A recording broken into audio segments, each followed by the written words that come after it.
Shelter Insurance has covered a lot of miles and a lot of cars and drivers since 1946. We like knowing we have you covered, so you can just sit back and enjoy the ride. Shelter Insurance. We're your shield. We're your shelter. Ask Shelter Agent Mark Manning about Shelter's competitive insurance rates.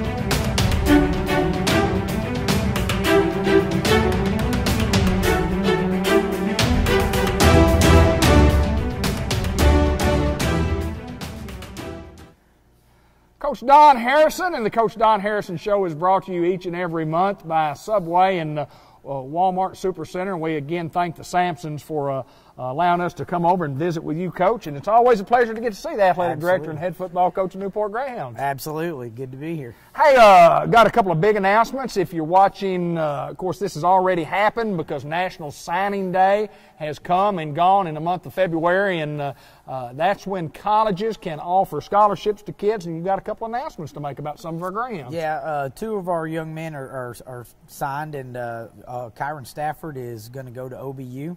And Jesse Simmons is getting an athletic scholarship as well to Henderson State University. So we had two Greyhounds this year sign and got full athletic scholarships, and everybody's very excited about it. And two young men that work really hard and are very deserving of that. And so everybody here is really proud of them. Yeah, OBU being Ouachita Baptist and Henderson, both in Arkadelphia. Yeah. And if you've never been by either campus, you've never been by either campus. And what I mean by that is when you go down the road, you go down the highway, one is on one side of the highway and one is on the other. It is a tremendous rivalry. It goes back to the old AIC days. But in Arkadelphia, Arkansas, two colleges and both pretty darn good football programs. Yeah, OBU had a really good year last year. Henderson State's had 3 or 4 good years in a row. They're playing some good football. That whole conference is really playing some good football. And some of these smaller schools in Arkansas are doing a really good job of the coaches that they're hiring and I think the funding of those small college football teams is getting a lot better. Right. So, again, just really proud of those two young men, and they are very deserving of it. Yeah, no doubt about it. Been great Greyhounds and both 3-year starters here for the Hounds, and just very, very good football players. We're always excited when our Hounds get to sign scholarships and go on and play somewhere else. Let's get to our football program. I mean, here in February, and it's in the winter time, and most people would think that you don't do a lot this time of year, but boy, this is a busy time of year for Greyhound football. Absolutely. The kids are working hard every day. They come in, and we're still in phase 1 of off season. And, I can't say enough about them. The coaches are doing a really good job. Our strength coaches, Benny Reynolds and Joe Haynes, are heading up a good program. I think the kids are not only getting bigger and stronger and faster, but I think they're having a good time. And that's a key for me is I don't want kids coming in here and doing things that, they don't see a point of. So we tell our kids every day what we're going to do, what the point of what we're doing is, and we try to make it fun. And they're having a good time, but at the same time, too, they're getting better. And that's what we need to do as a football program is find a way every day to get better, whether, we're lifting weights or we're finding a way to compete with each other. We're trying to get better every day. Yeah, I know that not only are you in the weight room upstairs, but you do a lot of floor stuff and a lot of agilities, and you got a program in place in phase 1. And how long does phase 1 go, and when do you start with phase 2? Tell us about phase 2. Phase 1 will last all the way till right before we go for spring break. Okay. And then when we come back, the difference in phase 2 is we'll cut down a little bit on the weights and we'll spend a little bit more time practicing. Okay. But still the same thing in the way of what we're doing, weight training. We may increase the weight a little bit. We may decrease the weight certain weeks and go a lot more reps. But the big thing is basketball's over. We're going into baseball, and that's where phase 2, because the baseball players will miss 2 or 3 workouts a week. Sure. So we try to do some different things so they're making sure they're getting time. But we're also increasing how many times we practice a week, and we can put on helmets and go up against bags. So we'll do that. We'll do that twice a week. Right now we're not practicing much at all, but when basketball's over with, we'll go to practicing probably once a week. Phase 2, we'll start practicing twice a week, and then you work your way from phase 2 straight into spring football. When you talk about practice, kind of give us an idea of what exactly that you do. I mean, it's not like a physical hit practice. It's a different type of practice that you get to do in the spring. But explain what we do. Well, there's only certain things you can do. You can throw 7-on-7. Okay. Again, only can wear helmets. So you can throw 7-on-7. Your offensive line can go up against bags. Defensively, you can teach the kids how you want them to line up. Okay. You can teach them the front packages and things like that. And it's just repetition because, in my opinion, high school football and some of the other footballs, whether it's NCAA or you're talking NFL, is alignment. If you can line up correctly on defense, it's so much easier than to teach a kid either what you want him to do or how you want him to do it. They need to be able to line up in their sleep, see a formation, line up, know who's covering who, know what the adjustments is. Our defense may not be fit for a specific kind of offense, and somebody comes out in that offense on second down. Our kids need to be able to make the adjustment, make one call, adjust accordingly, and now we're playing football. You're lined up correctly, and you're making those adjustments. It's one of the things that we all talk about in the, quote, the media. We say, coaches making adjustments at the half, and that's just in direct relation to you look at film, you look 3 or 4 films of a team, and they're doing this, and they're supposed to do this, and then they come out something completely different. Normally we're prepared, but sometimes you just have to make some not drastic adjustments at the half, right. But it might be somebody moving from head up on a guard to in a gap, or moving a linebacker over one step, or just minor adjustments. And so you teach that, I guess, in the spring, and we're going to have some adjustments to be made, and here's what they could be. Absolutely, and the same thing goes for offensively. We have a lot of plays that we run. We don't teach our kids to block one front. We'll see a 3-3, we'll see a 3-2, we'll see a 3-4, we'll see a 4-2, we'll see a 4-1. So we'll pick one running play, and we'll run that running play the whole day, and we'll put it up against all the different kind of fronts. And there's different calls, and they have different assignments. And once you can teach them that one run play, again, you practice all week against somebody, and on film they're running a 3-2, and then you go out there on Friday night and they jump into a 4-2. You have to have an answer for that, which is our kids can block every front, our top 5 running plays. They know how to block those fronts on our top 5 running plays. So, again, just repetition, trying to get it in their head, exactly what we want and things like that. And, I mean, it's a very important time. And we talked to them about how important it is. We might spend a little time on the board, and then, it's a lot of walk-through stuff. Sure. So, again, no hitting, but you can go out there, and the other thing is, too, is throwing the ball. Timing. You can create a lot of good timing with your receivers, and just by throwing the ball in 7-on-7 and just going out there in helmets, and you can throw one-on-one and things like that. Well, we have to replace a 3-year starting quarterback, which is always very difficult to do, and we don't have to talk about it individually, but I mean that position in this offense or in any offense is critical to you scoring the ball. Absolutely. Talk a little bit about the position. Well, quarterback is a huge position. We put a lot of weight on that guy. Gunner did a lot of stuff the last 3 years. He would get us out of bad. I would call a play and they'd get it in the front, and it's just a horrible call. And I can't anticipate every time what they're going to line up in. He would know exactly how to get out of it. He would know what to put us in, and whatever we could do to make it, to be more successful.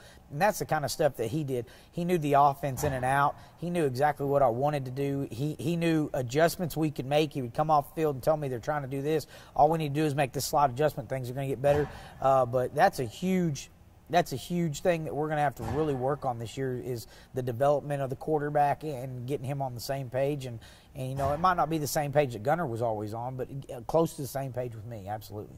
Well, there's no doubt it's always exciting to come over and talk about Greyhound football, and we appreciate you taking the time. Here it is wintertime, and people maybe think we're not thinking about Greyhound football, but we certainly are each and every day that we're here thinking about it every day. Absolutely. Coach, good to see you, my friend. Sir, Keep up the hard work. Don Harrison, head football coach and athletic director of the Newport Greyhounds. We're working hard here at the high school. Let's stay tuned for more of the show.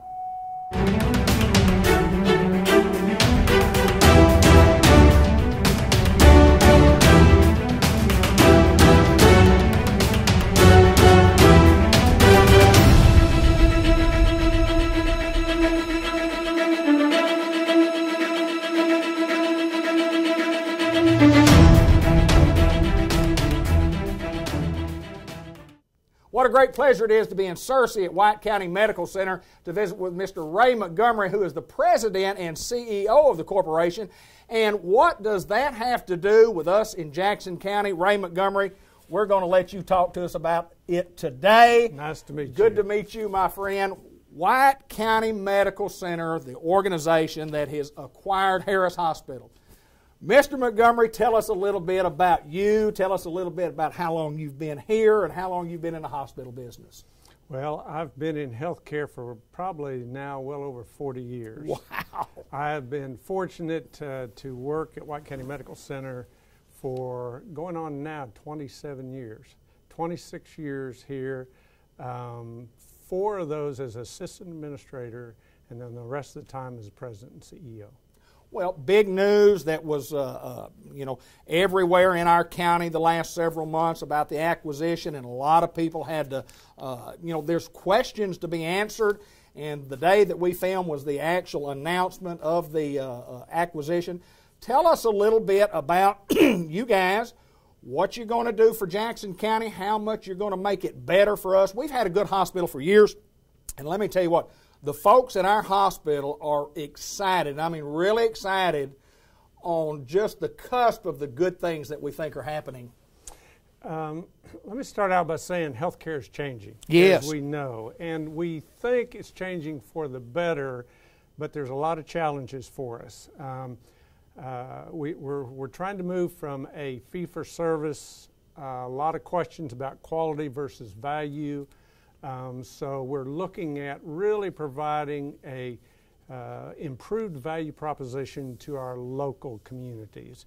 And so as a result of that, in order to try to meet those, the Accountable Care Act came into play, and we started hearing things like patient-centered medical homes and accountable care organizations and reimbursement cuts on the Medicare side due to what's commonly referred to as Obamacare, sequestration, those type of things. And so we have to be more strategic in improving our services while at the same time being more cost effective. And as we looked at what White County Medical Center is doing, we were very proud of our quality services, our cost efficiencies.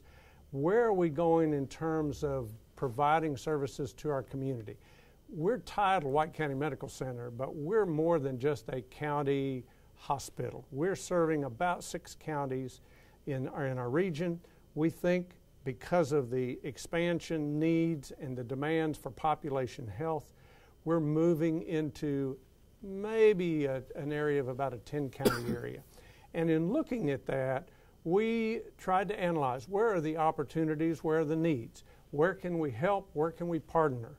And for a number of years, we've collaborated with our medical staff, our physicians, and really built a stronger integrated delivery system, if you will. And as we've looked at opportunities, we saw going north the ability, because some of the services we'd already provided in some of the patients' areas or community areas in terms of Jackson and Newport. Sure. And so we approached CHS, which is the parent company of Harris, and said, where is your vision going? CHS Harris Hospital was one of the first hospitals in that system. Right. I think they were one of 50 hospitals, and they've been associated with that organization for 50 years. If you follow and track that, they become an organization of well over 200 hospitals. And so one of the largest for-profit systems in the country. And there's kind of Newport around there, Harris Hospital around there, kind of, no man's land in their own area. As you mentioned, has a great legacy, sure, great services being provided. And so we approached the corporation, then we approached the community by way of the leadership there, the physicians. Make a long story short, as of February 1st, we've partnered with them. And to your point about acceptance, I can't tell you how appreciative White County Medical Center and our team is with the red carpet that's been laid out. The people in the community, the hospital people, the physicians have embraced this very well. Last Thursday night, we brought a group of physicians here with the group of physicians in Newport to Hoodats. I don't know whether it's good food or good fellowship, but we had a great turnout. Yes, sir. And it was, I want to describe it as, it was noisy. There you go. It was noisy because there was a Good lot of communication, a lot of passion, a lot of energy on both sides, saying, how can we work together? How can we help the community there in Jackson, as well as Harris, now Harris Medical Center? Because as we went in and tried to think about how do we retain the great things that are going on and work towards improving the services and programs, we saw that Harris Hospital is more than a hospital. It's a medical center. They've got inpatient, outpatient, integrated physician relationships. So it's a much bigger platform in which we can build and grow. So as we think about the future, obviously we got to put in the systems. I mentioned to you a little bit about the computer systems. I mean, it's a lot of transition and transformation, and everybody is working very hard to make that as efficient and as speedy as we possibly can. So the first priority obviously is patient care. And so we started the computer installation, went manually with systems until we could get it up and operating to make sure that patient care is not harmed. And as we work through any of the changes, in fact, this week I sat down with the group of leadership and I said, give me your top 3 needs in terms of improving things here. And we got at least 2 pages worth of ideas and suggestions. And then we'll take that back to them and say, because here we're coming in and we're much less knowledgeable about the needs there. Sure. And our desire is to listen to the needs in those people that are in the trenches. We'll take those ideas to the medical staff, then obviously we'll take it to the board and coalesce and make sure the work that we begin on, the priorities of things that need to be done, will be done from the ground floor and the ground work of the troops and the people that are in there that far know better of what's needed than what we can provide. One of the things that I think we can bring immediately, a couple months ago we had visited with some of the community leaders, and one of the things was the pricing system. Sure, and absolutely. Of course it's very confusing. We don't have time. I could come back and visit with you in detail at some other point. But our pricing is on average 10% below the state average. So we're proud of what we think we can automatically bring is prices that are much more cost effective than they were before. Not being critical of anything, but we think that we can provide those avenues. We'll look at improving the facility. We'll look at providing the services and improving those areas. Got a great staff. They want to work hard. The work ethic is great. People are extremely friendly. You go down the hallways and everybody's saying hello and greeting you and everything. So they've got a great culture that already exists there. We just think we can kind of refine and make improvements there and support them with a little bit larger institution that we have. Some of our specialists and specialties will be in better contact with the primary care physicians that are there.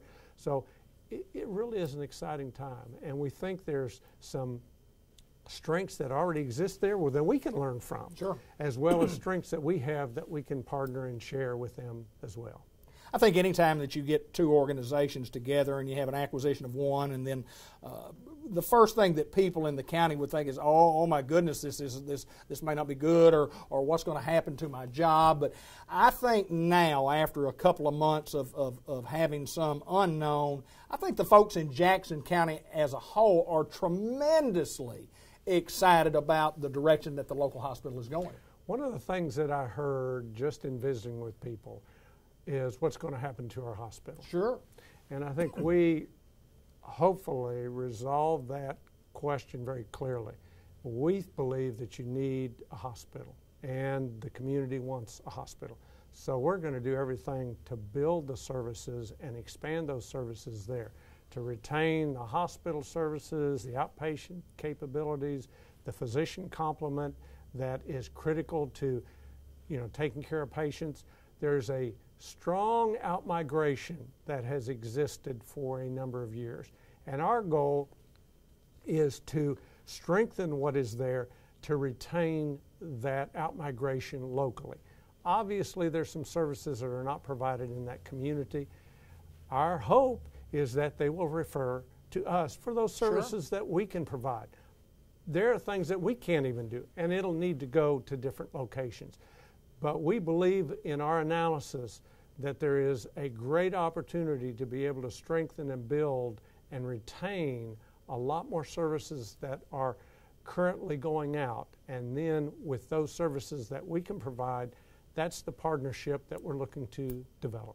Ray, talk a little bit about the rebranding of the name. I mean, it's not just going to be, it's not Harris Hospital as such, but and talk about, when you talk about Unity Health, I mean, we are united. That's what we're trying to do, and that's what your whole organization is all about, making a unit of one. And talk a little bit about the rebranding. Well, as I described, looking at things over the past few years strategically, we realized the need for growth and expansion.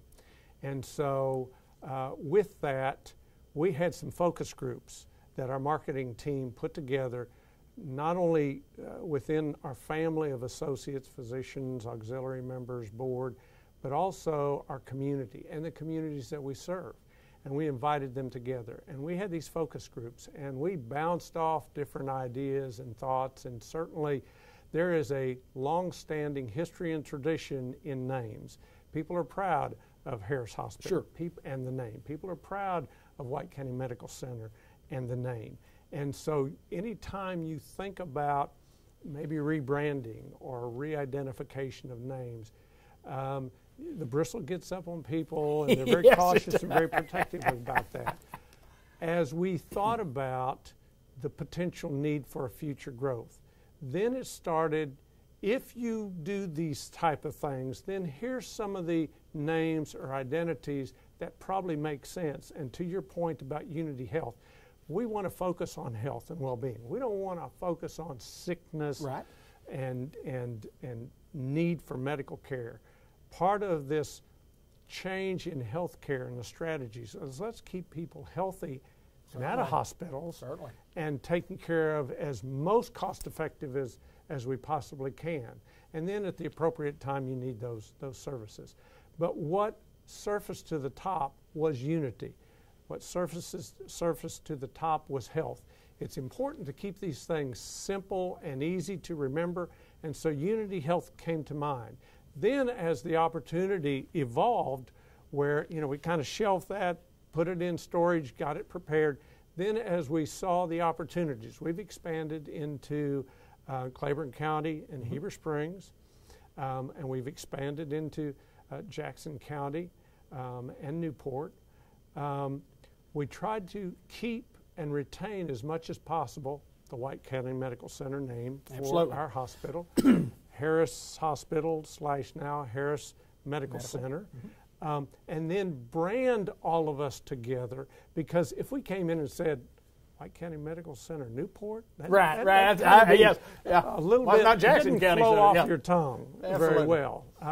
So our marketing, our visionary thoughts of our board, they blessed and agreed and said, let's move in this direction so that each of the entities can retain as much as possible their identity and their successful recognition, and then brand Unity Health. And so that's where we've come, and we've been working very diligently to change those signages everywhere that we trickle through and have an influence there. Anytime you have a transition like this, I mean, you're going to have some growing pains. I mean, there are going to be some of those, and you mentioned the computer part. And but with the growing pain, great success. The vision is there. People are excited. The folks in the county are excited, especially Newport, Arkansas, and those of us who have been there all of our lives, who love our county, love our town, love our school, certainly love our hospital. We're excited about you guys joining us. Welcome to Jackson County, sir. Thank you very much. Look forward to it. Ray, good to see you, my friend. We'll visit more in the future here on the on this particular show on the Business Spotlight, but I do know this. We are excited, and thank you folks very much. Thank you. Ray Montgomery, he's the president and CEO of White County Medical Center, and Unity Health is in Jackson County. Customized Vision Care in the Village Mall, Newport, Arkansas. And again, I'm back. The good doc is back. We've missed him the last month or so, but hey, Mindy did a good job. As a matter of fact. So she told me. Yeah. She was her biggest fan. There's no, well, she said she has people that would call and say television personality. Saw you in Batesville. And nice. So anyway, Mindy and I decided that we said, let's give Doc one more chance to see if he can continue on with this show. How are you, sir? I'm good. I'm great. Good to see you, my friend. You too. So, customized vision care, talk about eye care and caring of the eyes, too. Caring of the eyes, eye care. You care about eye? Eye care? I care about your vision? I care. You care? I care about your We care. We care about your eye care. We care about your eye care. That should be my slogan. I like that. We care about your eye care at That's Customized Vision. But I love the customized. I love that. That's pretty cool. I'll give credit where credit's due. That was my wife's idea. Really? Yep. Well, that's good. I like it. I wanted to name the clinic Square in the Eye. Square in the eye. Mm-hmm. Yeah. Customized. Either one of those would have worked. Yeah, those are good. So, are you taking care of anybody's eyes as we speak in the year of 2015? How's that working out for you? It just so happens I am. Is that right? Yeah, it's an odd thing. I just keep doing the same thing every day. It's quite neat. Yeah. Does that get boring? No, there are parts. I'm not gonna lie. Some parts. I swear, if people could see some of the things that I'm doing whenever I'm flipping lenses, because that life's on. But anyway, I'm on autopilot. No, I'm kidding. Well, you get 1 or 2, 3 or 4, 5 or 6, 7 or 8. It's always amazed me how that works, honestly.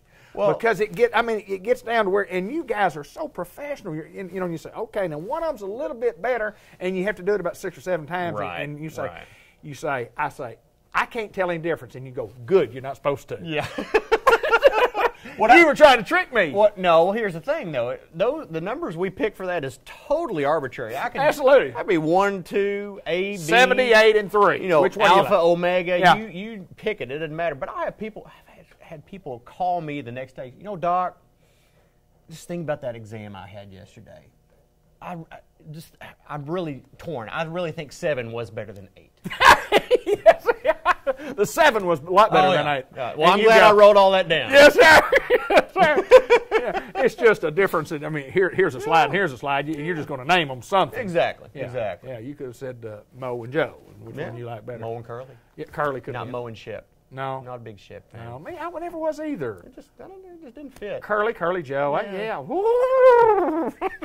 What was that again? I wasn't paying attention. Don't make it to the game. We're on national television. National. Okay, awesome. We're national TV. You pay for this show? I do. That's what's scary about the whole thing. No. So we want to talk about, honestly, we want to talk about some good things if we can. If we can just think of one thing. But this time of year, tax time. Tax time. Tax time is great because after everybody goes out and spends all their tax return on everything they want, then they realize, I could stand to see a little bit better. So tax time is a pretty good time for us in the sense that we really try to open up the schedule and get as many people in because we understand that, for some people their opportunities to get glasses and update their eyewear and stuff like that is sometimes limited throughout the year. So we really try to accommodate anybody's schedule. So we take a lot of walk-ins during this time of year. But yeah, if you've gotten a tax return or you're expecting a tax return, we'll be more than happy to schedule you in or just stop by. We'll try to work you in as best we can. But yeah, because it really is, and I'm not making a joke about it, I'm going to go, if I get, $1,500 back from the government, I'm going to go get me a big screen TV. Sure. I'm going to get me some toy to play with, and G.I. Joe with a Kung Fu grip. Things you want. And then, only then, if I have something left over, then I'm going to start taking care of the things that probably needed to be taken care of before then. Well, you and I talk often on this show about how important it is, and we all know that. Yeah. Well, but we just don't. You don't think about it a lot, and you have some great analogies that you've said on this program before about taking care of your eyes and what you go spend money for as opposed to doing this. Right. And it's kind of like this is pretty important. Yeah, I just don't understand how instantly improved vision cannot be at the top of your to-do list. Right. Yeah. I don't care how great that. You need a really big TV to make up for some really bad vision. You know what I'm saying? Right. That's right.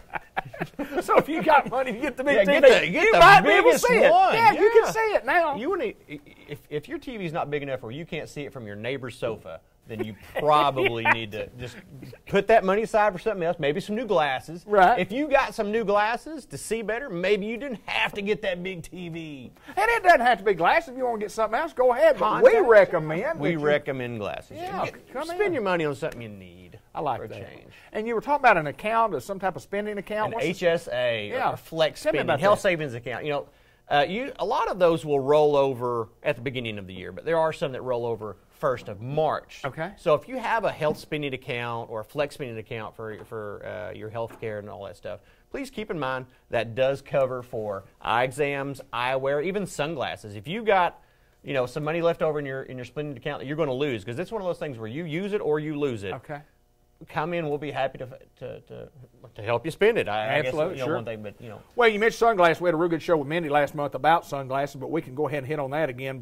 Very bright day in the middle of the winter. Very nice. cold day. Nice, beautiful I'll day. take a sunny day in the 30s over a gray day in the 50s. Yeah, but it is a beautiful day out there. But it is bright, and you need protection even Yes. in the wintertime. Funny We've got a great selection. It's funny how that works out. It's because the sun actually comes out all 4 seasons. Right. No, who knew? But anyway, when I don't need sunglasses in people think wintertime. sunglasses. Well, I'm going to the lake and I'm going skiing and all that. No, it's sunny in the winter too. And I know we haven't had any snow yet. And by the time this airs, I probably just jinxed us all. It's my fault. I'm sorry. But when we got sun on the ground or snow on the ground, sun coming down, we got double whammy as far as UV it's exposure. tough, isn't it? Yeah. But so sunglasses is not just something to make you look cool and keep you comfortable. They also protect your eyes. So. You guys got a great selection. You've talked about that Oakley line. Yeah, and boy, we've really tried to pick up as all the popular lines because as I already stated, people spend money on what they want. Sure. And so if you roll in looking for a certain brand or anything, we try to make it to where you don't have to travel so far to get all this stuff. So. Well, it's a great selection, and they're priced right, and they're real. They're not the ones that you buy on the street corner that Right. almost look like an Oak. Almost look like an Oakley, but not quite. Why is that Oakley spelled with a D? Yeah, I that's don't right. get it. I got Doakley. I got What's these Doakleys for $42. You sure did, dummy. that? Yeah. So what else is going on in the field of eye care and it's good to have a business in Newport, Arkansas. It's awesome. You're It's expanding. awesome. You've Yeah, talked I'm about expanding. We got a clinic we're opening up in Truman, Arkansas. Just realistically trying to, we're if you're a patient of mine, you know how we are, and Right. and I have a clinic in Pocahontas as well. We're Sure. exact same over there. We're weird and squirrely, and we bring eye care and health care down to everyone's level where it should be, and we're just trying to expand that out to another venue. So You go nowhere in the health care business that is as fun as coming in to customized vision care. I'll tell you what, it's fun coming in to do an interview. It's fun coming in when you get your glasses. It's fun coming in when you get your sunglasses, your contacts, whatever the case may be. It's always fun to come in Well, here. the city will not allow me or permit me to have a slip and slide down the middle aisle. Or you would. So we have to do what we can to make up for those shortcomings. He's Dr. Gavin McDowell. Folks, let me tell you what, if you need some eye care or eye vision help. I'm about to say eye vision. Other than ear vision, because, ear vision I can't help you with. Eye vision, nose vision I'll dabble in. Eye vision. I'm not checking anybody's hindsight. I'm going to throw that out right there. That's where I draw the line. Are you sure? I'm positive. Even getting paid to do that? I don't care. You just ain't going to do that. I chose the school I wanted to go to, and they didn't have that in the coursework. So what other kind? Eye vision. Eye vision. Well, that's what your eye does. Your eye visions. Good to see you again, Dr. Gavin McDowell. If you need our services, you know where we are. And if you don't, we're sorry you don't need us. Customized vision care. We're in Newport in the Village Mall. Thank you. You bet. Hello, everybody, and welcome again to Lindley Health and Rehab Center, Lindley Lane in Newport. It's always a pleasure to get to come down, and whether we're doing a production or getting to visit with some of the residents here, it's always a pleasure. Sherry Hanley, who does a marvelous job of setting up the interviews. Sherry, introduce our newest guest to the interview process. We have a very special guest today, Miss Dorothy Vandervoort. She is a resident here and has been at Lindley for about a year now. But Miss Dorothy is pretty special. She is not only as a resident, she's a helper as well. In the mornings, she likes to make her rounds around the halls and pass out the newsletters to the residents.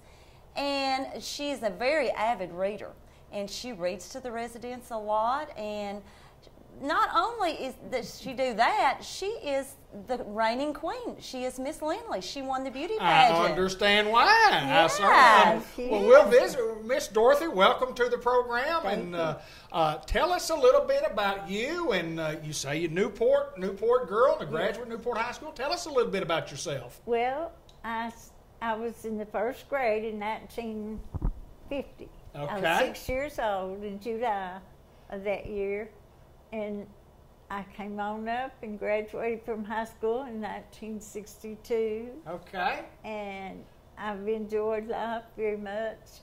And my husband passed away in April. Okay. And he was a fine man, and he was really a good man. The best man I ever knew. I bet he really. was. I bet he was.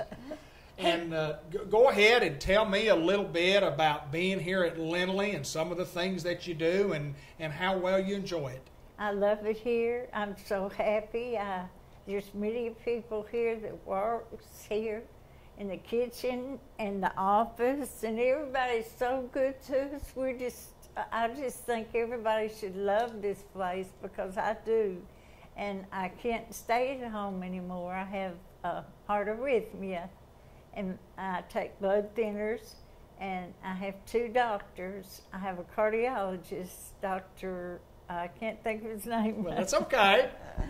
And Dr. Oh my goodness. Well, that's okay. That Dr. Hunt. Dr. Hunt, okay. And yes, ma'am. My cardiologist comes from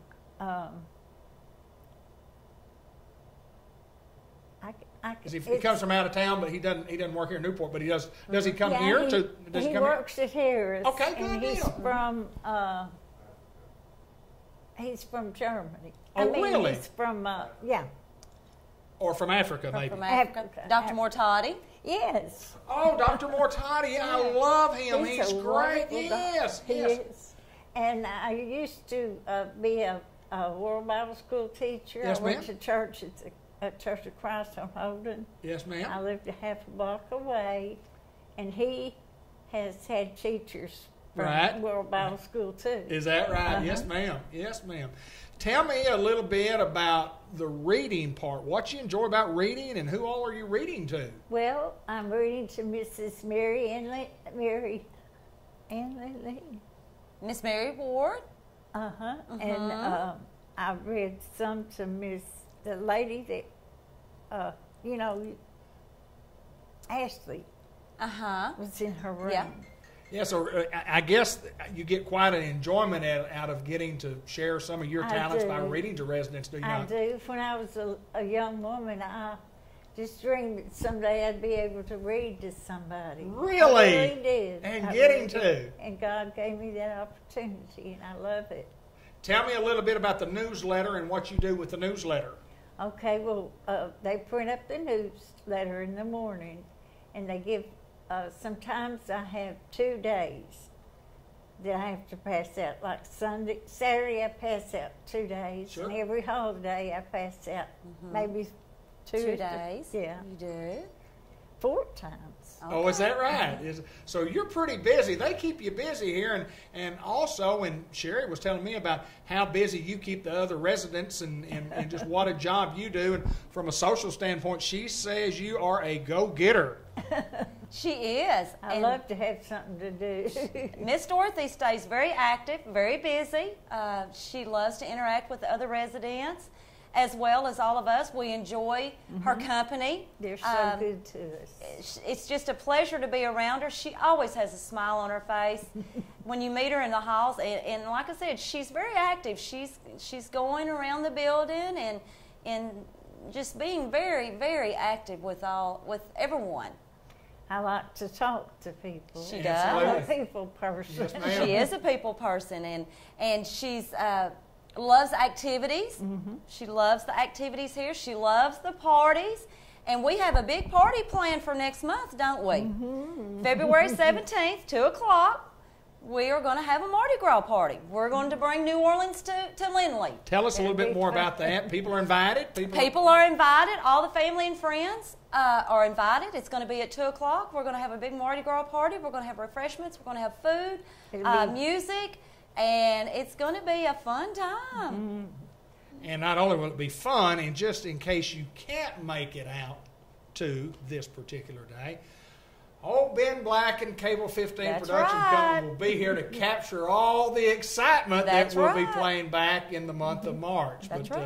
Well, we're looking forward to that. It's always a pleasure to get to come down here. Miss Dorothy, it's a pleasure to get to talk with you today. Thank you. And I know that the folks at Lindley are real proud of you, of how you have come in and just accepted the responsibility of the lady in charge. You got to get things done. And they say if you need something done, this is the lady that can get it done. She sure is. Thank you. Lindley Health and Rehab on the Business Spotlight. Let's continue on with more of our show. Miss Jan Jackson Maris joins us from Jackson's Funeral Home, the 1900 block of Malcolm Avenue, Newport. Been here a lot of years, girl. It's good to see you again. It's good to see you. We want to talk a little bit today about technology and technology at Jackson's Funeral Home. And of course, we talk often about technology in the world and how computers and the internet and telephone service have taken over. Not necessarily taken over the funeral business, but it has been a great addition to what you guys do. And one of those things is a website. But talk a little bit about technology and how technology has made you guys better. It is absolutely amazing at the funeral business that I grew up in, and then the funeral business that I began working in, and the funeral business as it is today. You know, used to you had an office with 2 ladies and 2 manual typewriters, and you use stamp pads and ink pads and carbon paper, and our kids don't even know what carbon paper is. That's right. Or typewriter ribbons. They don't have a clue. And back then, you were tied to a landline all the time. Mm-hmm. One person didn't leave the office until another person made it home to listen to the telephone. Yeah, you had to be there. You had to be right by a landline. You couldn't carry it in your pocket. Right. People long ago didn't set up memorabilia displays. Right. But now we have the ability for them to bring us in a sack of pictures, to scan them, and to put them up on a big television, and for people to celebrate and enjoy a life. Now, people can, if they get home and they've forgotten a picture, they can take a picture of it and text it to us or email it to us from just their little cell phone. Right, absolutely. Many long years ago, you would call the newspaper, the Democrat, the Gazette, the Newport Daily Independent, the Harrisburg Modern News, all the Tuckerman Record. Sure, absolutely. And you read the obituary to them, and they hand wrote it. Hand wrote it out. They hand wrote it out from you over the telephone. Isn't that something? And that was time consuming. Yes, it was. And you had to do that for every newspaper that the family wanted the obituary in. Now you have that. You just email it. Now we type it one time, we hit email to who the obituary goes to, and it's gone. And you have a confirmation that it's there. I mean, it's great. It's amazing. And when a death occurs, families can already start, even before they've made funeral arrangements, getting condolence messages from friends from far away. It's nice that a name can be put up immediately on a website, and people can go and check, and they can see that someone they love's passed away, or they want to say, you know, David, I'm thinking about you. I'm so sorry this happened. Sure. So it is just a new world. Well, technology is ever changing, and I don't think that we've even seen anywhere near what technology is going to be in the future. I don't either. And at Jackson's Funeral Home, you're up to date on the technology in an ever changing world, and use the absolute best. It kind of leads me into talking about what you guys do best, which is serve families, and serving families for many, many decades. And then I want to mention, I'm sure everybody's seen in the state newspapers and in state television about some problems in Central Arkansas at a particular funeral home, and I just want to touch on that a little bit, and I know you want to talk just a little bit about who you should let serve you when you're in a time of need. Yes, yeah, I do. It is really when a death occurs, it's traumatic, and unless you have a funeral home in mind, you are at a loss at who to pick. If you're in a big city, it's particularly difficult. Sure. But I want people to know that they don't have to get in a huge hurry. They need to stop. They need to know who's serving them. They need to know the character of the people that are going to take care of their loved ones. They don't need to choose people off of a big billboard because their price is low. Right. When things are too good to be true, they generally are. Yes, and yes, this, ma'am. And this is a horrific example of that. And I'm ashamed that it happened. It absolutely breaks my heart for those people, the families that have been victimized by this funeral home.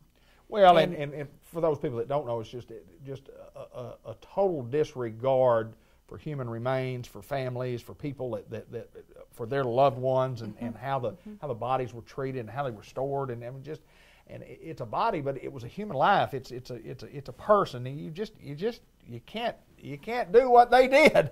You absolutely cannot do what they did. You absolutely cannot. It is criminal. It is shameful, and it's something that a lot of families will never recover from. Oh, I agree. To have it haunt them for the rest of their lives. And I just think that it is very, very important when people have a death or before they have a death, you need to go, you need to know your funeral homes, you need to know the character of the people who are serving you, and you need to make informed choices. You don't need to make fast jump choices. You need to know who's serving you. And I think of all the funeral homes in Arkansas, 99.9% of them are reputable, good funeral directors who desire to do the best job that they can. And I know personally that every person that works at Jackson's Funeral Home wants and treats everyone with the utmost respect. And I do, with all my heart, believe that most funeral homes do. And I think it is a shame when one bad apple casts a bad light, because many people have worked a lot of years. My grandparents gave their life to the funeral service. My parents did. My brother did. And Rhett and I have and are. And it makes you very sad when someone is in the same profession as you and they abuse that trust. But I just want people to feel confident and know that when they choose us, they are choosing people who will treat their loved one like they're ours. Rhett and I were visiting not too long ago, and we were talking about the longevity of a family-owned business in Jackson County. And the Jackson family have been there for many, many, many, many, many, many years. And he and I were talking about it. I said, has there been anybody else that's been a direct family that's been in business as such, in the, you know, we don't really call ourselves a retail business, but I mean, you're on the main street and you're dealing with people. You guys are at the top of the list. You guys have been doing it a long, long time. You've been doing it well for a long, long time. Also. Thank you. I always say we had good teachers. And you did that. And I'm grateful for that. And I'm grateful for having a family that taught me respect. Absolutely. Absolutely. If you got any questions, call us here at Jackson Funeral Home, or we text, email, Instagram, Facebook, right. Any of that technology we have right here at Jackson Funeral Home. We have it all, and we use it to serve our families. Miss Jan, we appreciate you. Thank you, David. Miss Jan Jackson Maris, Jackson Funeral Home, the 1900 block of Malcolm Avenue, and it's always a pleasure to get to see you. Thank you, you too. Let's continue on with more of the show. With interest rates still near historic lows, now's a great time to purchase a new home or refinance your existing loan. Call or go see Kenny Thaxton at ENG Lending for an evaluation of your existing mortgage or for a pre-qualification on a new home purchase loan. ENG Lending is a division of the Bank of England in England, Arkansas, which was chartered in 1898. They offer a full range of today's mortgage products, such as USDA Rural Development, FHA, VA, and conventional financing.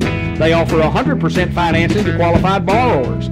ENG Lending offers great rates and unmatched customer service. Stop by today and see Kenny Thaxton with ENG Lending located in the Village Mall in Newport, or call him today at 870-495-3931. Member FDIC, Equal Housing Lender, NMLS 418481.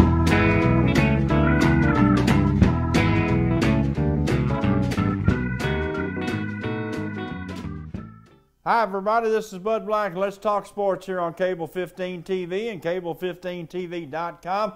We're glad to have you along, and all of you folks that enjoy us on the internet, please tell somebody. We've got people all over the country, old homegrowners around here from Jackson County that like to keep up with what we're doing, and we appreciate that. The folks that watch at Cable15TV.com.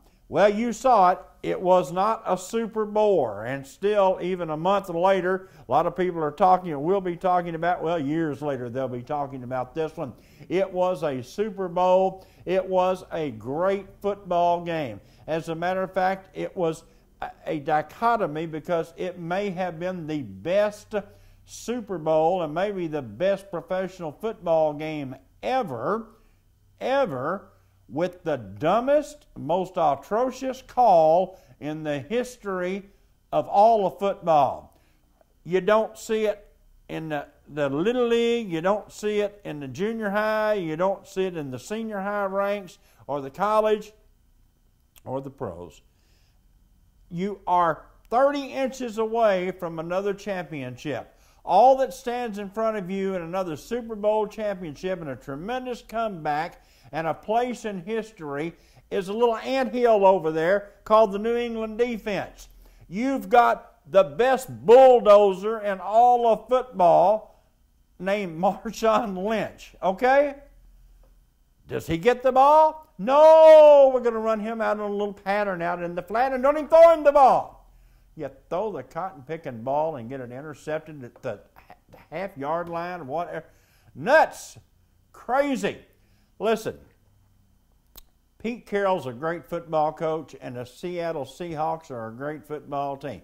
But they showed a total lack of class at the end of the game, frustration, picking a fight, slugging people on the field. I understand their frustration, but it's their fault. You know, it's not necessarily the players, but the people that made the call. The offensive coordinator, Bevel, says, well, it's my fault. Carroll says, well, it's really my fault. And then instead of really standing up like men and saying we were wrong, they try to cover up. Oh, well, we wanted to set up a play for third down. Just in case we didn't make it and we only had one timeout. You had a timeout left. You ended up with it in your back pocket, you dummies. I cannot believe it. Y'all can't believe it. Nobody can believe it. Let me tell you how bad it was.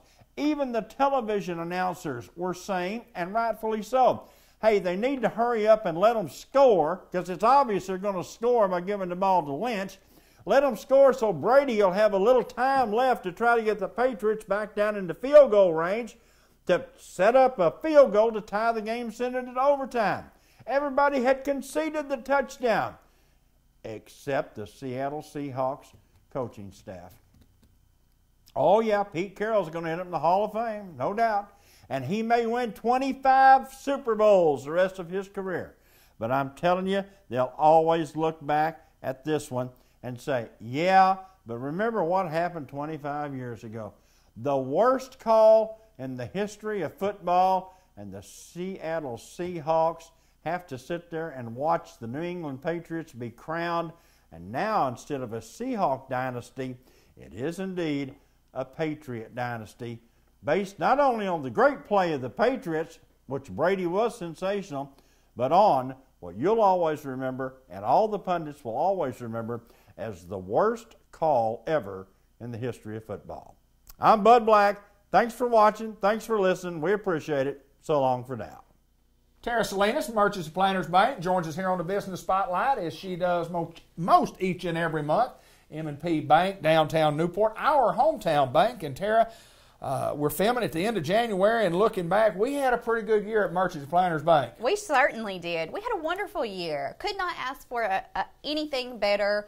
We, as we do, came out with some new products and services, trying to stay on top of things and making it easier for our customers and more convenient. We updated our mobile apps with some new features on that. Our internet banking has come a long way now. You can pretty much log onto your account now and do anything you want. You can transfer money from your checkings to your savings, or just check your balance, pay your bills. We're just we understand that, people are strapped for time, and we just want to make it as easy as possible and as convenient as possible. So we've had some new products and services throughout the year. We want to encourage everyone to look ahead. I know that this is the time when, people have made their New Year's resolutions. Hopefully everybody's kept them. I'm not going to day, we're 30 days in. Yeah, we're 30 days in. So, but I understand, you get sidetracked. It sounds really good initially. But, I think as far as your financial resolutions go, it's very important to keep it very realistic. If you don't have any savings, just start very small. We can, again, set it up so that once you get your deposit in, once a month, transfer $25 into a savings account. Yeah. And just build from there. If you're saying, gosh, I don't know if I can save anything and my credit score is not that great, then think about doing something, to improve your credit score. Obviously, look at your bills and assess that. But if there's you just ways to do that. There's ways to do that. Sure. If you want to build some credit, we offer a variety of levels of credit cards. A credit card's a great way to, just kind of get some credit history going. And we can set your balance at a very low rate or a minimum, and that way you don't overextend yourself. It's protection for you, yeah. And get that going, because, it's important, especially when you go, if you want to buy a new car or buy a new home. We have a mortgage department here that can help you explore those options and sit down with you and tell you realistically what you can look at. And like I said, we have Jerry Henderson with our secondary mortgage department, does a wonderful job. Great. He's good. So anyway, like I said, if you're looking for a new home, if you're maybe wanting to renovate your home, anything like that, please think about us. Come see us, because we do offer all those services. So important, and I want to hit on this just a little bit further, a little bit more in depth about establishing credit, how to do that, how the bank could help you do that. If you don't have any credit, it's very difficult for you to go out there and look and buy your first car, and it's very difficult to borrow money, at a big amount of money, to do a remodel on a home or whatever the case. You probably don't own your own home, but sometimes you just got to start lower, and like you say, with a credit card and a small balance, and to establish credit, it has to be a history over the course of several months, a couple of years, yes. and then the balance is what you owe. You pay those off, and you get a higher limit. But I mean, you guys do marvelous. I know that my credit years ago got established at Merchants and Planners Bank. Ben Black's credit got established at Merchants and Planners Bank, and you're helping local folks like us. And that's exactly where I started too. Yeah. I had my parents started a savings account for me when I was in high school. Right. That eventually they taught me how to save. That I got a job, led me into a checking account, get a credit card, establish the credit history, and from there, you go on to buy your first car. From there, you go on to buy your first home. And it's a building process, and we know that. And I think the benefit of being a community bank and knowing our community and knowing our people is that we can sit down with you and help understand where you are and where you want to be, and offer you what we can to get you there.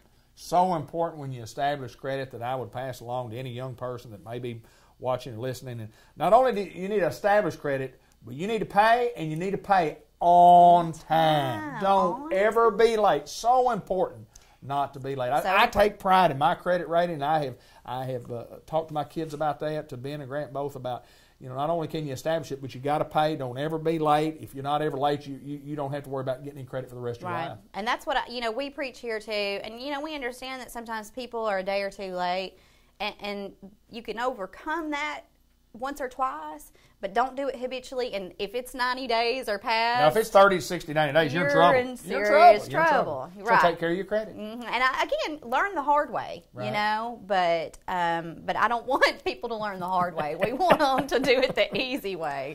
So anyway, like I said, I want to thank everyone, thank all of our wonderful customers for a great year. We so appreciate the people that we serve here, and we're proud to do it. And we're very excited about the new year. Like I said, we've got some new things on the horizon, some exciting things that we'll talk about throughout the year.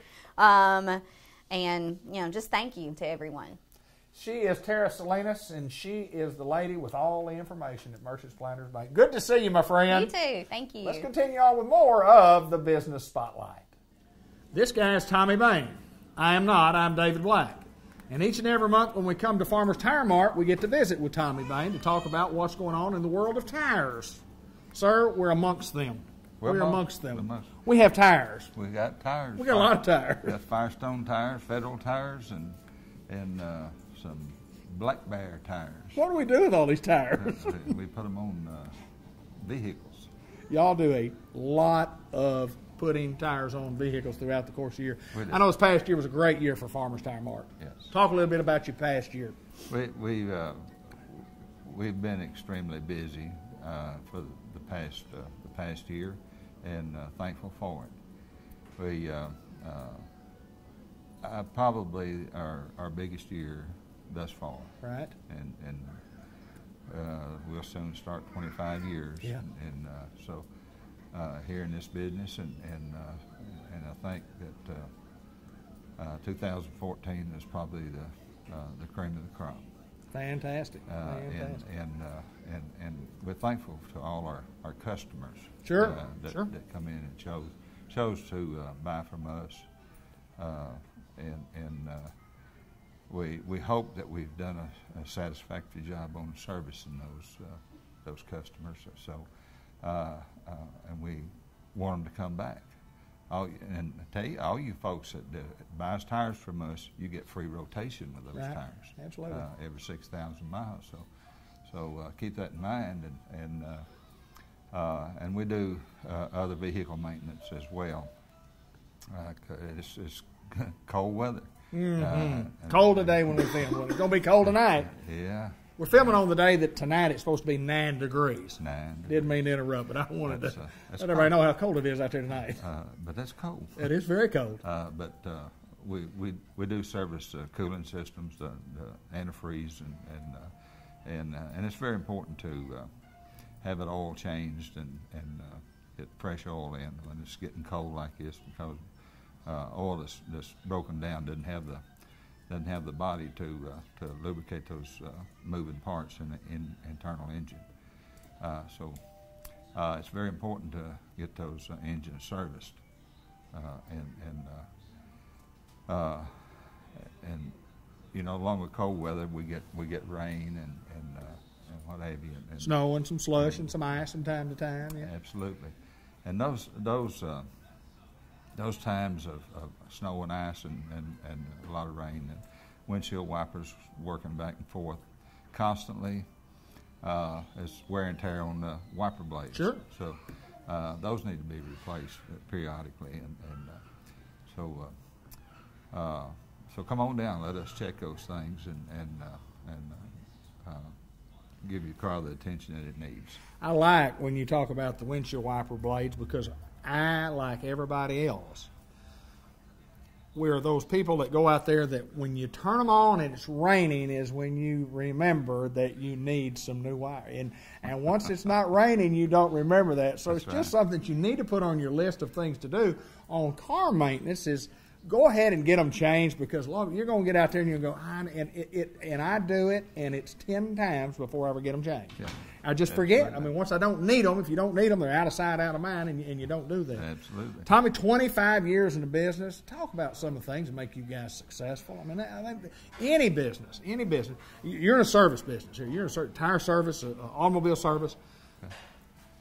It's difficult to stay in any business for 25 years. Yes, and in retail business in Newport, Arkansas, I commend you guys for being in business for 25. Well, we've started out with the idea, and I've had this idea for years. You treat people like you want to be treated. Right. A lot of people will get a customer and get them. Right. Absolutely. One time. Right. Yeah. I want them as long as I'm here. Absolutely. As long as I'm here. Absolutely. I want to service their vehicles and their tires as long as I'm here. I appreciate those one time. Sure, absolutely. People, and but I really appreciate those who have been with me 25 years. And there's a lot of them. And a lot of them. There's a lot of them out there. There's a lot of us out there. Yeah, and we really appreciate that. But I attribute our success to the way we treat people. Right.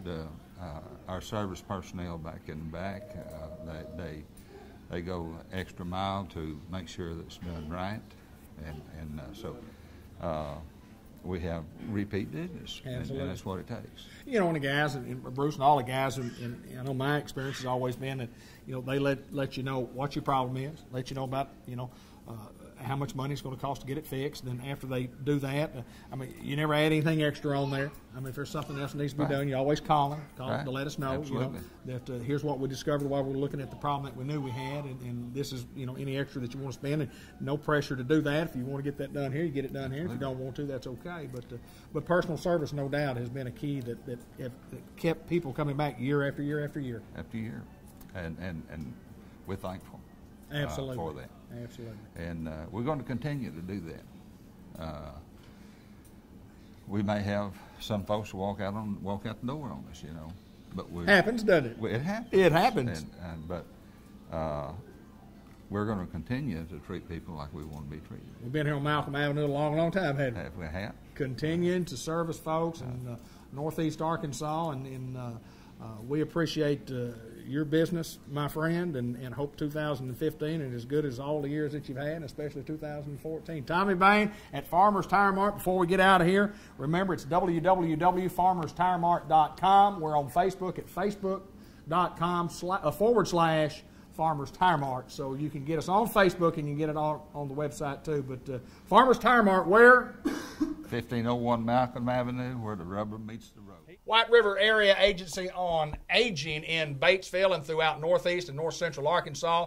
Mr. Ted Hall, Mr. Jack Sanders join us. We're going to talk about a challenge today. We're going to get to a senior challenge. Jack's going to tell us all about that. But first of all, Ted, how in the world is everything going? Oh, good. It's had a great time as far as weather. Of course, you know, if we can't get into homes, you know, we can't get paid. So that's right. But the weather's been so good, that's been good. Been a pleasant winter. But really, it's been well, and we do appreciate the weather not cooperating with us, because again, it's hard to get out when you got ice and snow. So we've been fortunate this year so far to do that. But everything's good. Now, Jack's got something up his sleeve right here that's going to be pretty good. We'll talk to him about that. Absolutely. Jack Sanders, tell us about, of course, you're in charge of the foundation here, and we've come up with something called a Senior Challenge, something we're going to do on Facebook. Tell us a little bit about this program, because let me tell you what, ladies and gentlemen, this is going to be a hit. This is going to be a hit, and you need to participate. This is a challenge that we all can do. Tell us about it. Well, the Facebook, we're doing this on Facebook, and kind of akin to the Ice Bucket Challenge, but this is the Senior Challenge, and when you go on Facebook, all you have to do in the search bar is type in Senior Challenge, and this will come up. It's a program of the White River Aging Foundation, and all we're doing is trying to encourage folks to go visit with a senior. And so the challenge is this. When we're challenging folks to go visit with 2 or 3 people, whether it's in a rest home or homebound people, but some senior citizens, and it means so much to them. So after you visited with them, you go back on Facebook and you say, I visited last night with my Aunt Clara and I had such a great time. And I challenge Ted Hall to go visit with a couple of seniors. And you do that, you've met the challenge, and hopefully will encourage. My goal is 500. You know, if we had 500 people in North Central Arkansas who went and made a special effort to spend a few minutes with a senior, it would mean so much to them. Well, there's no doubt that all of us have time to do what you're talking about. You find time to do those things that you love doing. Yes. And this is one of those things that whether or not you love doing it or not, I mean, it's a great opportunity for you to spend some time with people that would love to have you drop by, whether your aunt, your uncle, your grandparents, your neighbor, somebody you go to church with, somebody that's, like you say, maybe in a nursing home, or somebody that maybe is not as fortunate as you are, and you can spend a little time. This is an opportunity for us to show what we can do, no doubt. You bet. It's a blessing to them, but I'll tell you, you're going to get a blessing when you do it, and you'll feel so good about going and visiting with people. So. And we challenge people. You say, well, I'd love to do it, but I don't know anything about Facebook or don't have a Facebook account. Ask somebody. Ask somebody how to do it. They'll help you get your information on Facebook. And when you've got a goal of 500 folks and say, boy, it's a lot of fun. It's really not. It's really not. It's just amazing if you think about the people that would love to have just a phone call. Just a quick visit. Yeah. Just Absolutely. a quick visit. And we're not asking you to say you be the hero on this deal. We just want you to spend a little time. Ted, I think it's a great deal. Yeah, I think so. And that's a good point there. We just want to there are people out there that really needs a phone call or a visit. And so we don't want you to write a book and tell us everything you did about it. But we just want you to acknowledge that, hey, we recognize the challenge, and this is a good way to reach a lot of people. So we think it'll be a good deal. So we hope that everyone will help us with that. Yes, sir. Yes, sir. Jack, let's talk a little bit about a golf tournament that we've got coming up. And of course, as part of the foundation, we do raise funds for, especially emergency funds for people who don't qualify for other services. And one of the things that we're doing in our foundation coming up is May the 12th. We've got a golf tournament, and it will be our first for the Aging Foundation. And so you'll see information. Folks will see information on the social networking on Twitter and Facebook. You'll also see some advertisements. But we would encourage if folks want to sponsor a hole at the golf tournament, or if they want to play, or if they just want to donate something as a prize, we would love them to participate. And so you can go on our website, WRAAA.com, and find out more information, or you can call me at 870-612-3000. 612-3000, and I can give you more information about the upcoming golf tournament. And Jack, that'll be at Eagle Mountain. Eagle Mountain, right here on Gap Road, from where we're sitting here, just a mile or so. So it's right here in Batesville. Well, no doubt. I mean, people will show up to play golf. Oh, sure. They'll show up to play golf, and especially for a good cause. Right. And this will be one of the earlier tournaments also. So hopefully the weather should be good by that time, and so this will be good for people to come out and have a good time. Got golf. It's in May. The Senior Challenge is ongoing. Participate in the Senior Challenge, and again, is that all you have to put in? You go to Facebook and put in senior. You type in Senior Challenge on the search bar, and it'll come up, and you click on it, and you'll find more information there. We'd love for you to participate. Let's make this thing work. Let's make people feel good. Anything else, guys? We appreciate you, David. Boy, I tell you what, we have a good time every time we come. We had a great conversation before we got on here, no doubt. Good to see you guys. Thank you, Jack.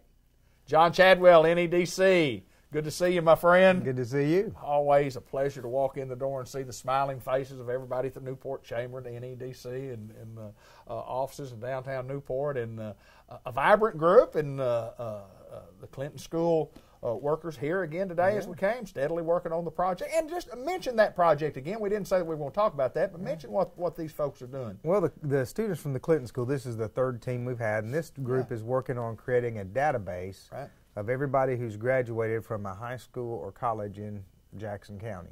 Right. And the goal is to create name, address, email, phone number, and then what they're doing now, what their education is in, things of that nature, where we can contact folks for various reasons. You know, if there's a job posting, we can contact the folks who might be qualified to fill that job, see if they want to move back home. If we're trying to create some big community project, we can contact them and say, hey, look, we're trying to do this. Would you be interested in being involved? And that may be for money, or it may be, you know, sometimes we need an architect to help us with a certain project. Right. And maybe we have an alumni of Newport who's an architect somewhere who'd say, hey, look, you know, I'll do that work for free just to help my hometown. Absolutely. You know, and so there's a lot of opportunities for things like that, and that's kind of what we're looking at, and what we're going to try to work on with the database, and hopefully by the end of the year it'll be populated up and running. We've got folks like Shirley Williams is researching all the branch alumni, and Tammy Clausen is working on Tuckerman and Swifton and all those schools, and I think Ronnie Kay is going to be helping us with the Newport alumni.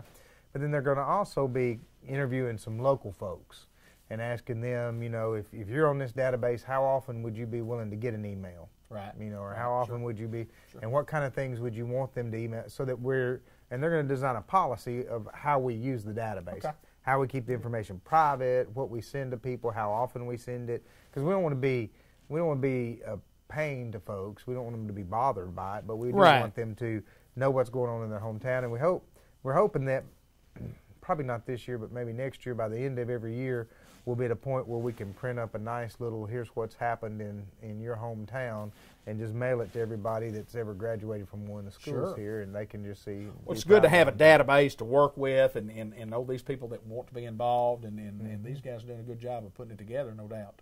They are. They're a great group that we have. We've always had a great group. We have a great relationship with the Clinton School. Can't say enough about it. And when the first year we got it, I think there were 12 teams and there were 13 applications. And this year there were 13 teams and 65 applications. So it gets a little more strenuous every year to try to make the cut. But I think we've been fortunate to be blessed with a team for 4 years. So that's great. We have something at the end of the month coming up that's just has been a tremendous success for downtown Newport and Newport in general. And when you talk about an art show and you're talking about the type of artists that we have that bring their work into our community, talk a little bit about the art show coming. Well, we've got the 7th annual Delta Visual Art Show. Hard to believe it's been going on 7 years. And we've grown from 17 artists and only 180 people going through the show to over 180 artists and probably 1,000 to 2,000 people coming through the show. If you haven't been downtown Newport to the art show, and I meet somebody in town every day who says, well, I've heard about it, but I hadn't been down there, you owe it to yourself to come down. Come spend, I bet if you come planning to spend 45 minutes, you'll end up spending 3 hours looking around. There is all kinds of stuff. Any kind of interest in art you have. We have people who make knives. We have people who make pins out of wood. We have people who paint. We have people who sculpt. We have potters. We have jewelry. I mean, you just wouldn't believe the range of art that we have. We have some wonderful woodworkers who will be doing stuff in the show. So there'll be 175 booths, and right now we've got 187 artists registered for those booths. And so you can go around all downtown. It's free parking, free to get in. We will have a food area where you can buy some food and have lunch here too. So a lot of stuff to do. It'll be a lot of fun for the whole family. We'll have workshops for adults. There'll be 4 to 6 workshops for adults to participate in, and they're all free. And then there's 2 workshops for younger kids and 2 workshops for older kids that will be during the week. So all of that will be a lot of fun. All that's free. We ask you to register your kids just so we make sure we can buy enough supplies, for everybody. But it's a big day in downtown Newport, and it's hard to park and hard to get around, but that's great to see. Date and times? February 28th, Saturday, February 28th. It starts at 10 o'clock in the morning, runs to 6 in the evening. And you got free door prizes. You can win money toward art at the show. So you come, you visit all the venues, get your card punched, and you put it in a bucket, and we'll draw every hour starting at noon to see who won some money. We'll call you on your cell phone and say, hey, you won $100 to go spend at one of the vendors, and we'll give you the gift certificate, and you walk around and find the vendor and spend the money with them. And speaking of downtown, when this goes on, and the art show is huge, folks. If you've never been to one, come spend, like John said, if you plan on spending a half hour to an hour, you're going to be here longer than that. And in downtown Newport, if you haven't driven down Front Street at night recently, do so, and why? Well, the new street lights are up, and they're on, and they look great. On the part of the new sidewalk project was putting the electricity underground, putting those street lights in, and we've got 30 street lights. I think we had 8 downtown before, these big, massive tall street lights. Now we have 30 of them, and all 30 of them use less than 4 of the 8 previous ones did, because they're all energy efficient, but they look great. Today they're out there staining the sidewalk, the stripe on the sidewalk to dress it up and do some of the finish work on it. And so that's coming along, and then we got our master plan for downtown. Right, talk about it. We're going to create a park on Front Street. It's going to be a music park. We'll be demolishing some buildings that have just really gone to the point of no return, and build a stage there. Drive bought 4 of the buildings. The Virginia Homes Trust, Judge P.K. Holmes and his mom donated one of the buildings to us, so those will come down. We're going to build a Veterans Memorial there. There's a group from New Vision working with the VFW to get that designed and laid in. And then we'll have a major stage, and twice a month we're going to have music downtown. Once a month, KASU is going to bring the blues downtown. So if you're a fan of the blues, you like the blues, you can come downtown once a month, April to October. We're going to have the blues going on. And then once a month from April to October, River Country 96.7 is going to bring regional bands.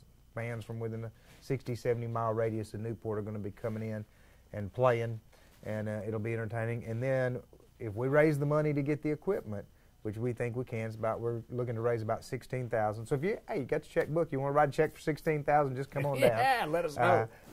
We're going to buy one of those inflatable 25-foot movie screens and a projector with a sound system, and then ASU Newport has agreed to pay the monthly rental and staff movies in the park.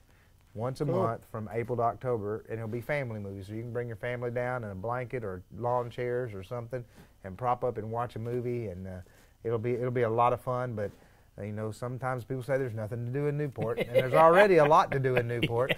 But we're going to add. Now there's more. There's going to be 3 more things a month to do on Front Street in Newport.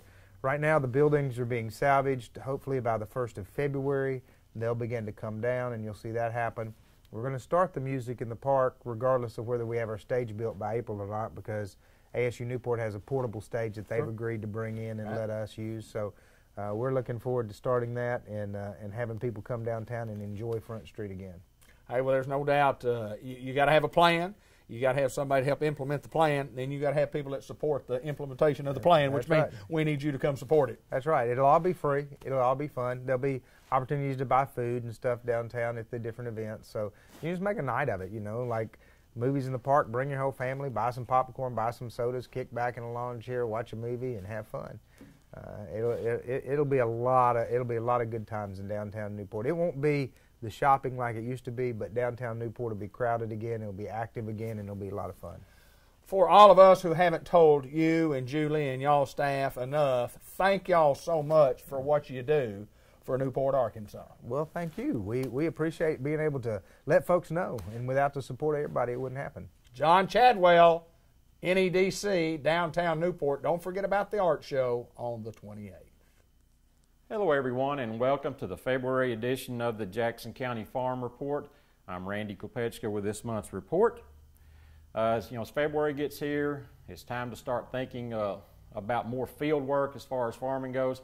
Our farmers really don't get any time off as such anymore. They get some time off from the field, especially in December and January, especially if it's wet. Not much field work going on, but there's a lot of management type stuff going on in December and January. When February gets here, we kind of start that transition phase a little bit. We start getting some warm days. This year, we're actually fairly dry in a lot of cases as we enter February. If you look at the drought monitor on the internet, we're actually in moderate drought in much of east central and northeastern Arkansas.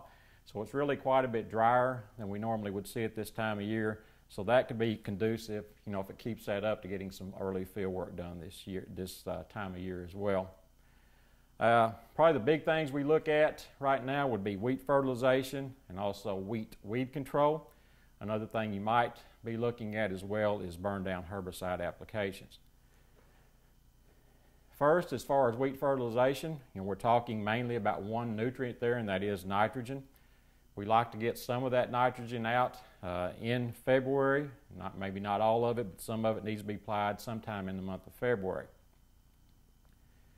I get a lot of calls on as far as timing of these nitrogen applications, and there's really one main thing you need to be thinking about as far as when to time those nitrogen applications, and that is how far along is your wheat. If you planted your wheat really early in the season, early October, had quite a bit of warm fall temperatures to get it developed, it tillered out pretty well and developed pretty well, you probably need to wait on that wheat.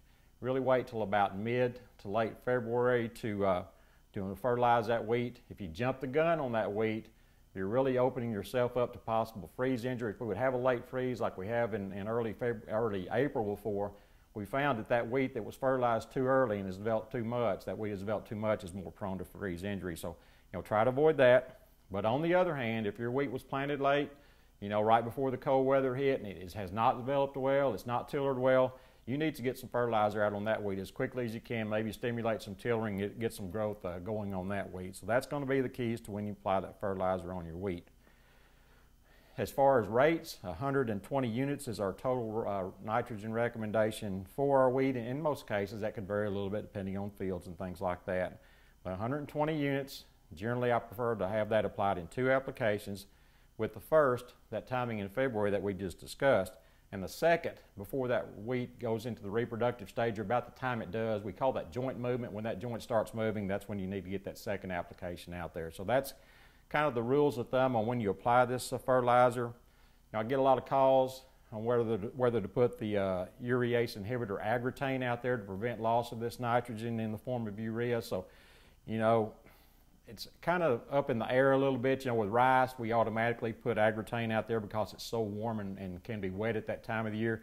With these wintertime applications, when the temperature is cooler, especially if the dry is ground, you can probably get by without agritane, but it is a good source of insurance, especially if the temperatures are above normal and the ground's a little bit wet. Then you probably do need to consider agritane on your urea.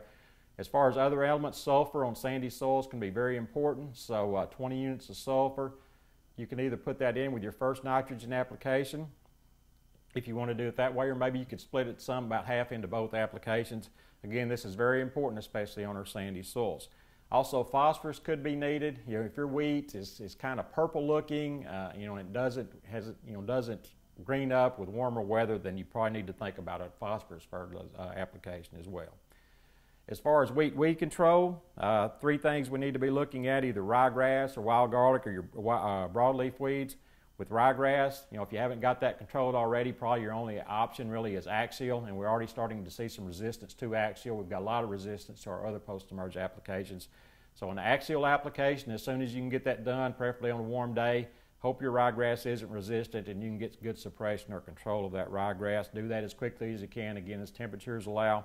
Wild garlic, when it warms up, Harmony Extra is very good on that. 2,4-D can lay it down, so consider those applications. And for our broadleaves, again, Harmony Extra or 2,4-D both can be used for our broadleaves. Many of our broadleaf weeds are not that competitive, such as henbit and chickweed, those low-growing broadleaves. So if you don't have a really thick amount of those broadleaves, you can probably just skip the broadleaf application. But for things like vetch and other situations where you have some thick broadleaves, then you probably need to consider the broadleaf applications. Again, the prominent ones are Harmony Extra and then 2,4-D. And again, with the 2,4-D, you want to make those applications before the internode movement begins. With any of these herbicide applications, preferably we want that temperature at least 55 degrees, and we need at least 72 hours before we have our first freeze after that application. So make sure you got some warm weather. Buy some time if you need to. As far as burn down applications, this is to control weeds that are in the field right now that are going to be planted this spring, whether you're going to be no-tilling, minimum till, or sometimes you just want to control these weeds to maybe save you a tillage application or so. We make these what we call burn down applications because they burn down those weeds. Some of the options are, again, our base herbicides usually going to be Roundup. Sometimes later in the year, especially if you've got pigweeds that come up in the warmer weather and some other weeds, you may want to switch to paraquat instead of Roundup. But Roundup is still the base for many of our burn down applications. Usually want to apply something like 2,4-D or mix it in there with the Roundup because that'll really help with the burn down of some of these broadleaf weeds. And also it's good to put a residual herbicide. There's a lot of options. Valor's one of the common ones used, but there's a lot of other options out there to help control weeds from coming up in the future. Again, with these burn down applications, we want those temperatures, preferably 55 degrees plus, and at least 72 hours before freeze. So again, February's here, time to be thinking about some things in the field, and on next month's program, we'll be talking about planting as March will be here. This has been Randy Kopechka with the February edition of the Jackson County Farm Report. Tommy Allen, Dillinger Funeral Home here on the Business Spotlight, and we've been doing this program for a long, long time, and again, it's always a pleasure to come to Dillinger and visit with Tommy and his boys and the folks that work here. And good crew you got, T, for sure. Good crew you got. Proud of our staff. Absolutely. Hey, listen, we've talked about this remodel job. We've talked about it for several years now. We've been talking about being in the middle of it. It looks like we're in some of the final stages of it. Talk a little bit about the project. We're getting close to the end of the project, and I think it's going to be beneficial for the families we serve and for Dillinger Funeral Home. And we made some more public area and more room for visiting and receiving friends at the visitation, and it's coming together real nice, and we're at the end stages of that, and we're very proud of it. Well, I think, and when you talk about the place to visit, I mean, you made a huge room. We didn't add anything. We just, with our brain, said, well, if we pull out this wall and move this over here and do this right here, we can have a lot more room. And it's just a huge, huge place for for visiting. Correct? It is. It made a lot better area for families to visit and gather, and the way it's laid out, it'll move people on back into the south side of the funeral home too, and just give more room. Needed room. Yeah, absolutely, no doubt about it. And we changed our scenery. We're filming in what actually is the coffee room or the dining area, whatever it is. And then had a funeral just a month or so ago that, Timmy Bullard's funeral, matter of fact, and had an overflow crowd here. And it was nice to be able to sit where we're sitting because we're right next to the chapel, big screen TV. Because of the overflow crowd, you had a place for the overflow crowd. Yes, and we could also watch the funeral. Yes. And I thought that was just great. It was good. You can see what's going on in the minister and speaking, and you can also hear. And we've anticipated crowds like this. Right. And so it's been a couple of years since we changed our system over to where we can have monitors in all of our rooms. And, right. So that everybody's still able to see and be a part of it. Be a part of it, yeah. Yes. Yeah. Hey, and we were talking about before we got on the air here, and interesting thing, and we talk about the service business all the time, but realistically, when you guys sit down in the fall or the winter, or those of us who are in service, and you don't order product as such as I mean, you just got to be ready on a moment's notice to provide care, comfort. I mean, for the folks, we don't know when we're going to need you. That's true, and we're about service, right? And it's personalized service. The products that we use is just necessary to meet the means, but it's about being very personable, taking very good care of the families we serve, listening to their needs and wants, and because every funeral service is different. Right. Every family is different. They grieve different. The life celebration ceremonies are different. Every service is tailored to the family that we're paying tribute to right then. Yeah, no doubt you guys do it well, and it's not a strange business. It's just a different business in that just what we're talking about. And when you're in service, and a lot of us are in the service business right there, you're trying to attract people that when you need us, you remember us. And we hope that we've done a good enough job throughout the years. And obviously, you guys have been here for many, many years. You guys do a marvelous job. We just want the families to know that we put forth every effort to make sure that that we help them through this time. You know, we deal with families at one of the lowest points of their life. And the rewarding part of my job is that we have a little bit to do with helping them get started, putting their life back together. And that's what we concentrate on. And we just want them to know that we do care. Right. And you've heard me say when it really counts, we really care. But we really do care. We have a selected staff that will go to great lengths to tailor a service that pays respect to the family that we're paying tribute to. And that's our goal. Sure. And sure. We just want people to know that we're here for them in their time of need. Just to change the subject real quickly before we get out of here, I've noticed the Arkansas Lions shirt that you're wearing today in Lions Club and civic organizations. Have several civic organizations throughout the community, and those of us who are in one, you know, you guys give back. Same thing with your business. And talk a little bit about the Lions Club. Lions Club is a great organization. Our motto is that we serve. You know, we help all kids, no matter what the background, with eye care and glasses. Sure.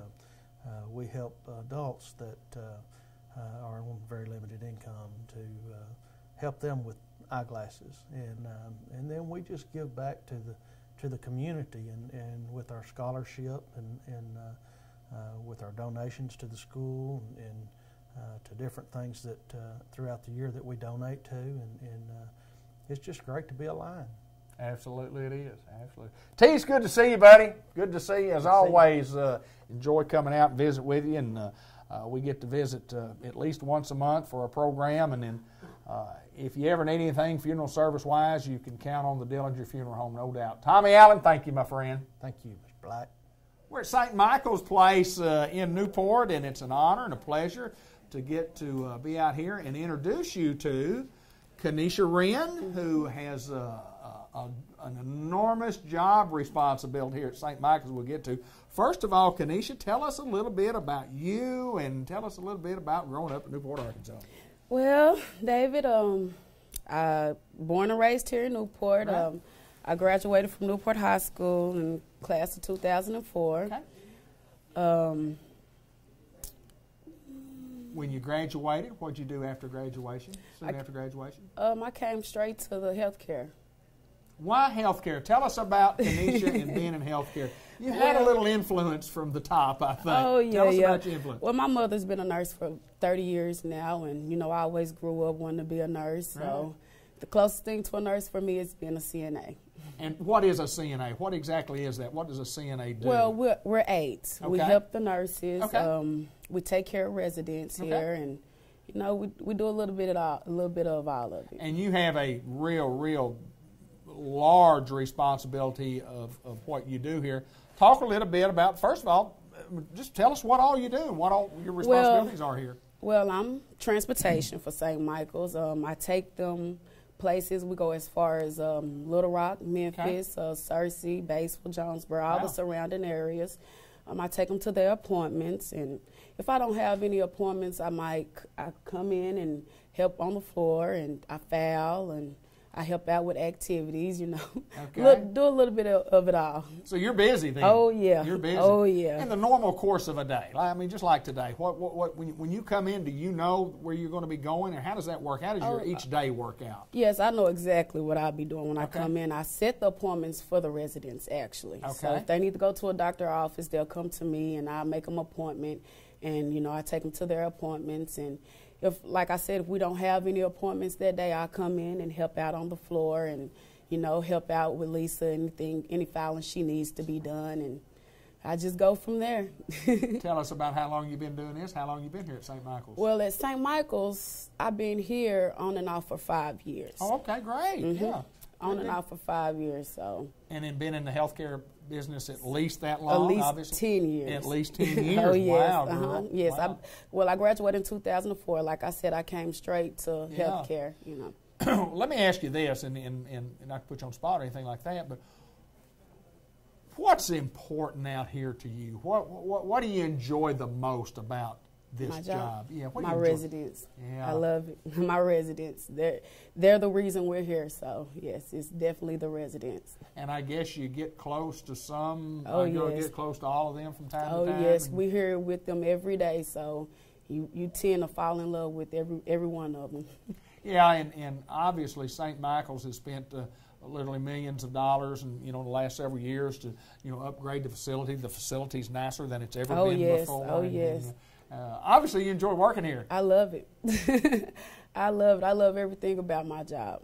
Good I deal. love it. Good deal. When you go on the road, when you talk about in transportation and you're taking folks, I mean, is that something that maybe you do at least once a day, or do you have to do 2 or 3 a day sometimes maybe? Oh, sometimes I go to Little Rock and have to come back and go straight to Jonesboro. Really? Oh yeah, it doesn't stop. I'm supposed to work from 8 to 4. Sometimes I don't get off till about 8. Okay. Yeah, traveling is nonstop. Does anybody help you in the transportation department? Oh yes. If I have more than one appointment, I can go get another aide to come assist me and sit at the doctor's office while I take another one to a doctor's appointment. You're a busy lady, aren't you? Oh, yes, we keep it going. Well, I can tell with a smile on your face that you enjoy what you're doing. Oh, yes, I love it. And that the residents depend on you, no doubt. Oh, yes. Kanisha, good to see you. Nice seeing you. And congratulations on the job that you do out here, because I've heard great things about how hard you work and how passionate you are, and I think passionate is probably a pretty good word. Would you agree? Oh, yes, sir. All right. Kanisha Wren at St. Michael's Place, and whether it's short-term care, long-term care, whatever type of care you need, be sure to visit with us before you make decisions about your loved ones. She's Kanisha Wren, and let's continue on with more of the Business Spotlight.